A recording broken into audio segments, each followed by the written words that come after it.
Coastal urban Asia faces a perfect storm as the world hurtles towards over 2 degrees Celsius of global warming this century. Extreme weather events are already taking a toll on the continent. Almost all of the key cities in Asia, or the economic magnets, are all coastal cities. Are they better prepared for what's in store at 2 degrees? I don't think so. They are better prepared even for today. The troubles in Asia are worsened by economic inequality, where the poor are more vulnerable to climate risks. What can we do to better protect lives and livelihoods? Physical defenses to rising climate risks is a core part of urban adaptation. In recent years, China has been trialling the concept of sponge cities. Green spaces and waterways help channel excess flood waters underground while providing co-benefits to livability and nature. In Southeast Asia, coastal forests are being planted against sea level rise, sometimes alongside traditional sea walls. This softens the environmental and social impacts of large earthworks. All these upgrades require money, which has been hard to come by. Asia Pacific has a roughly $170 billion gap annually in climate adaptation. One way to make up for this? Governments could use the concept of land value capture to fund climate infrastructure projects.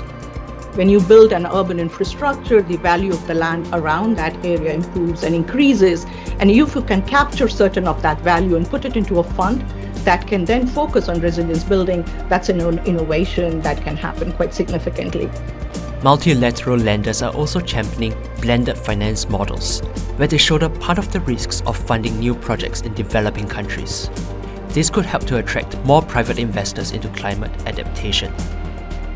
Beyond finance, governments need to ensure climate efforts are inclusive and equitable. Policies should also be driven in understanding that intersectionalities and the differential vulnerabilities to address the appropriate interventions. Global governance group Resilient Cities Network advocates for appointing chief resilience officers at local government levels. Such positions have been created in places such as the state of Penang, which is densely populated and one of the most water-stressed areas in Malaysia. The officers oversee cross-sector adaptation initiatives and help attract financing for these projects. Experts say that as climate risks rise, civil servants will need further education on emerging dangers such as extreme heat. No climate solution works without buy-in and support of beneficiaries. Indigenous groups often possess traditional knowledge, useful in adapting to a changing environment.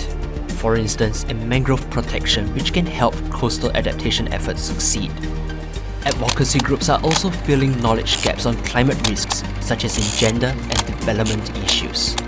But experts warn that urban communities are often left out of adaptation efforts, while power imbalances in climate policy making also gets in the way of building trust. One of the best approaches is to actually really have a more consultative process in terms of these policies. In most cases, the coastal communities are disenfranchised. Asia needs to prioritize climate adaptation today. There are case studies and climate initiatives globally that can help, but the region will need to internalize the lessons and create viable paths forward for itself. It is a venture with billions of lives and trillions of dollars of wealth at stake.